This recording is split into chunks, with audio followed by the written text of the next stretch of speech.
Hi, John. So today we have John from Rising Sun Commerce with us. Hi, John. Great to Hi, have Anna. you on our little podcast. Good to So be could you here. could you tell me a little bit more about what your company does? Sure, yeah. So I run an agency called Rising Sun Commerce, and we specialize in helping brands to sell successfully on Amazon Japan. So we help with product launches, market research, managing people's accounts, and managing their PPC and customer service as well. So the sort of whole spectrum. Okay. And how many product launches or translations would you say they do roughly per month? Per month, it varies month to month, probably about 10 to 20, I'd say we're doing at the moment. Okay. And who are your clients? So we work with mainly a lot of private label sellers, I'd say, Mhm. people, micro brands at the moment, people with a handful of products, and then recently we've been working with a few bigger brands that have got a range of products, and we're helping to bring those on step by step. So Okay, yeah, cool.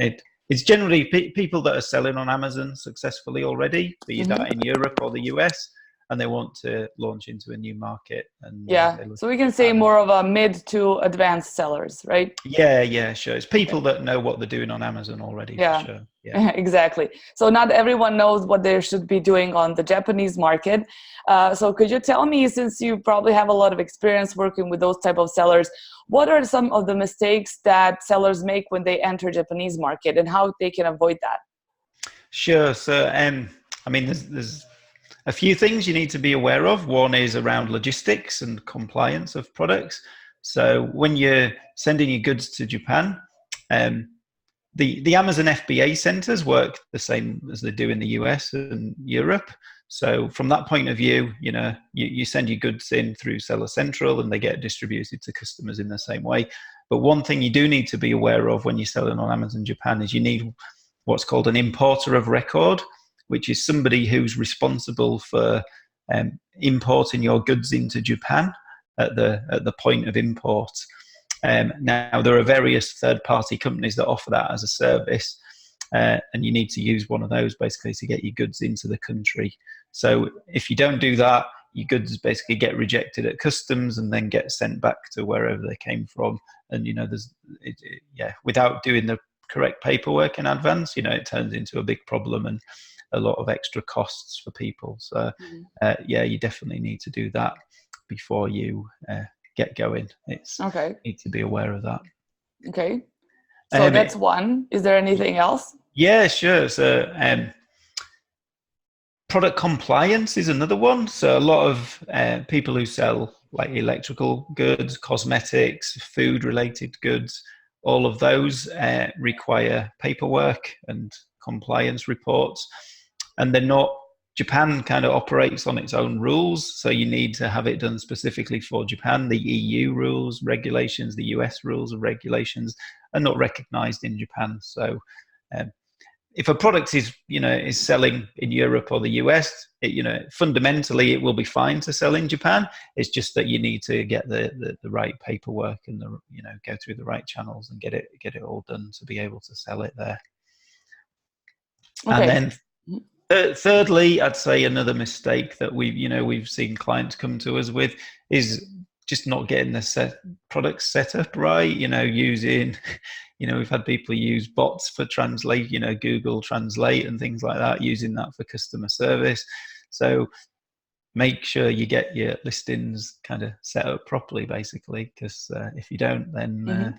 yeah, well, number one, people won't discover your products. Number two, if they do discover your products, it'll turn them off anyway, because they'll look at it all and it either won't make sense or they won't understand it properly. So your sales won't yeah do very well. So Yeah, yeah. that's really interesting because I think that a lot of people are afraid to launch anything in Japan because of the language barrier, and secondly because they're not sure how well their product is going to perform. So, what do you think? Is there any way that you can find out what your product opportunities are on Japanese market, and how do you do that? Yeah, so I mean, one of the questions that we get asked, or was, you know, people come to us, I've got this product, will it sell well in Japan? Is a good market for this product? How many do you think will sell, kind of thing? You know, will we be selling tens, hundreds, thousands a month? And we, on the back of that, we've created a market research report for people before they launch into Japan to help make it a success, but also stop them wasting inventory and sending in products if, you know, Japan is not a good opportunity for them. So as part of this report, we assess the market, see what the competition's like, and see if it's a suitable product for Japan. Yeah, you sent me the two different reports. So previously, I've sent 2 different products to John because we also operate on a Japanese market, and I saw what sort of products are gonna go big or, you know, are just hit or miss.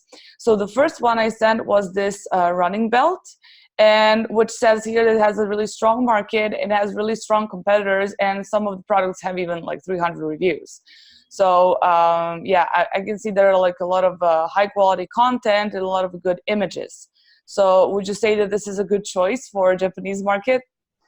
Yeah, I think we found when we ran that report was there's, you know, there's definitely demand for that type of product, and there is very similar products on the market already that are doing well. So with the right marketing, a product like this should do well in Japan as well. Yeah.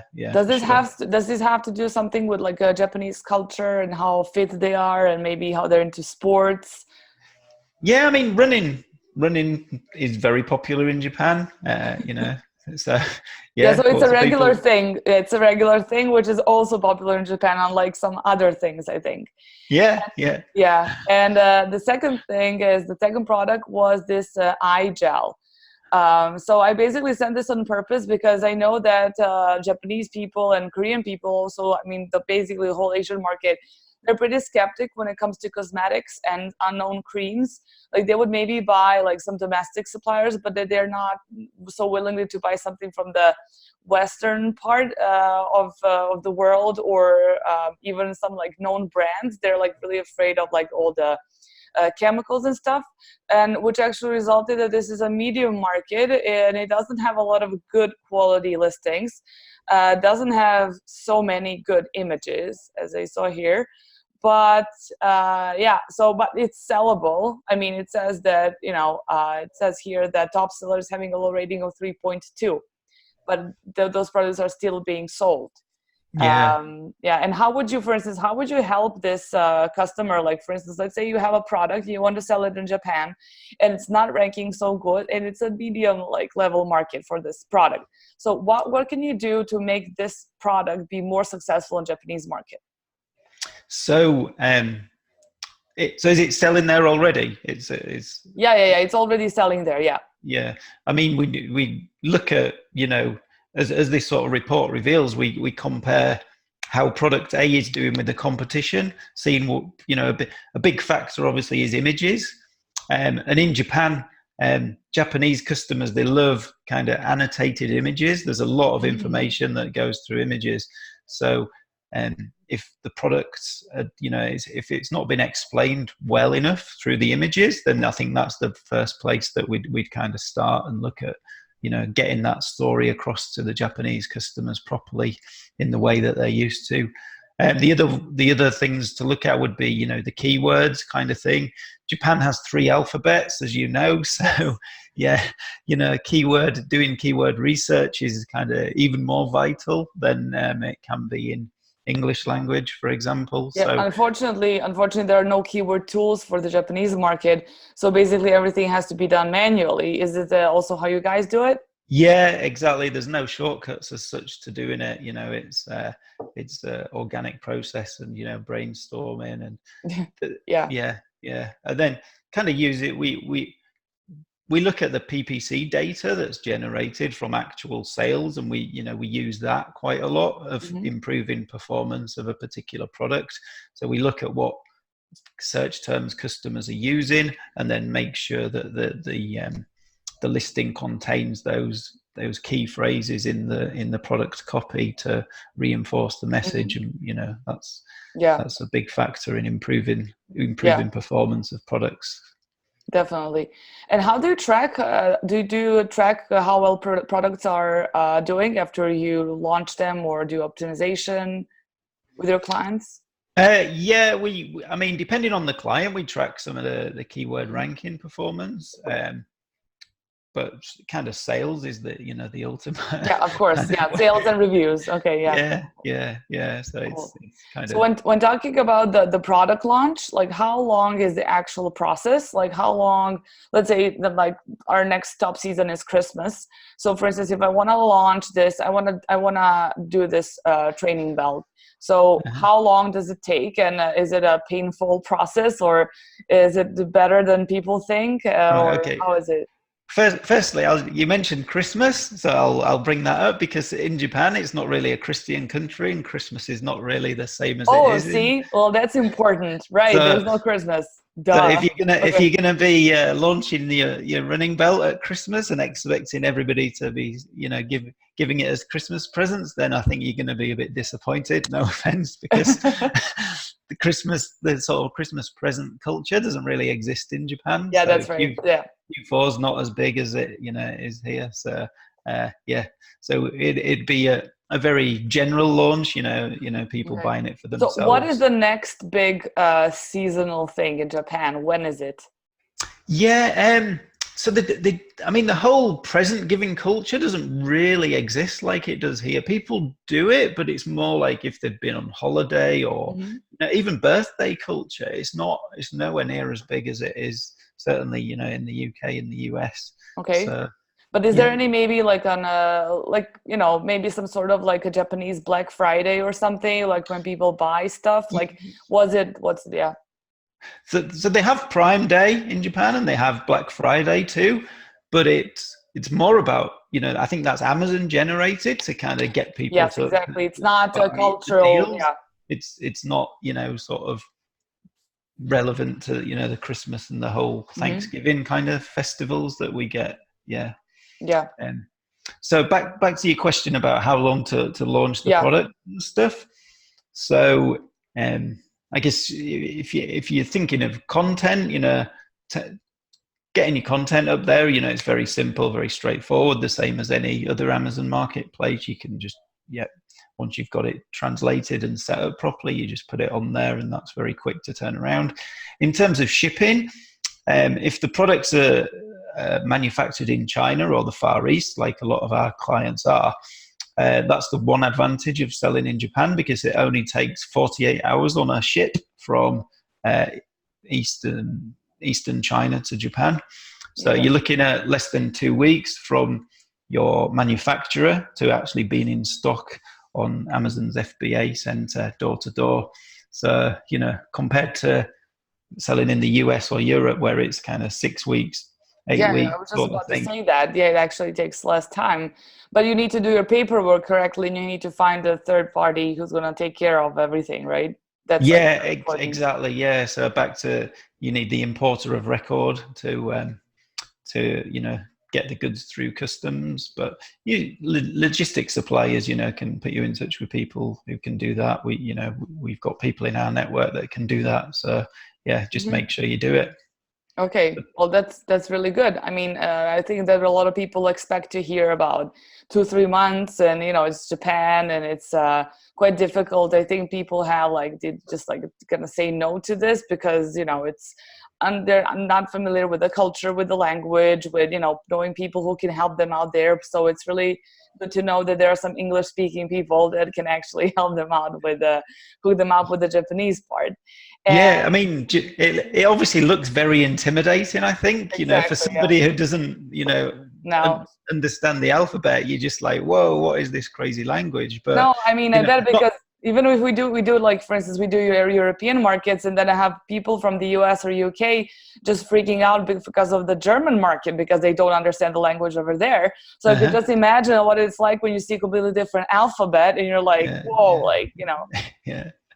yeah, yeah. But I mean, fundamentally, there's nothing to be, intimidated by. It's just a different language, and that's what the likes of us do, don't we? Well, that's why we get the content right for clients. So. Yeah, exactly. Yeah, exactly. I just always, rest assure the clients that they'll just get, the content. It's going to be like French or any other language there is in this world. It's just that, depending on, because we have a lot of US sellers who want to sell in Japan, and a lot of people from the States, they just speak one language, and they're just like, no, that's like the biggest problem ever. Nothing is complicated, but the language is. So you just kind of, try to, you hop on a call, and then you talk with them for 10 minutes and be like, we're going to send like a very transparent template where you'll see what's where, no worries, you just, I think people should just like, loosen up a little bit when it comes to the market. It's such a great opportunity. It's such a great market. And if you have the right product, which unfortunately with your reports, you can definitely find out if it's going to be a big hit or a big miss. I think that's something which can will help people to just encourage them to go there and to move forward with that part of the business, definitely. Okay, and for the end, could you tell us something which you really find interesting or unique that caught your attention on the Japanese market?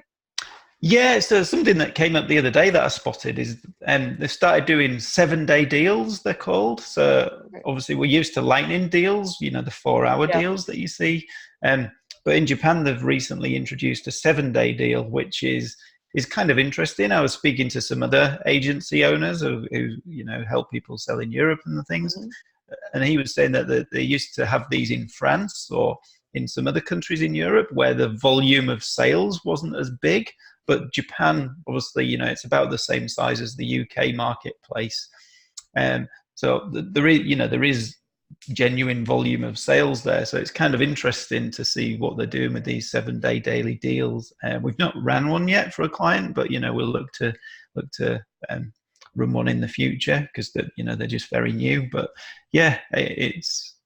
we'll see what happens. But that's very interesting, and that's why I want to ask you something about their the cultural thing on especially for Amazon Japan. So this might be this 7 days deal, and that's pretty sweet because if you're done selling your product in the States, it's like a one lightning deal or you have a Prime Day. Then the Japanese market gives you more chance to sell your product and to increase your profit even more because you're gonna have 7 days of lightning sales.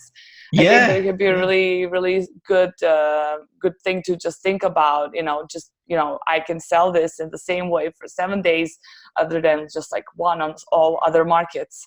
I think the thing for sellers is that, if it's a lightning deal is great because it gives you a ranking boost for a brief period and then you see the benefits of that ongoing. But if you can get that benefit for 7 days, then I know that's that's 7 times more. So basically, I think that's a brilliant idea, and I'm also looking forward to seeing how well that will go. But it really looks like a really, really good product opportunity. Definitely better than what else we have in Europe, which is 1 day, 3 times a year. This sounds really interesting. Okay. Cool. Thank you so much, John, for the talk today. It was really interesting. I hope that everybody else will enjoy it as much as I have. Okay, so thank you, and have a good one. Okay, nice one. Thanks. Bye.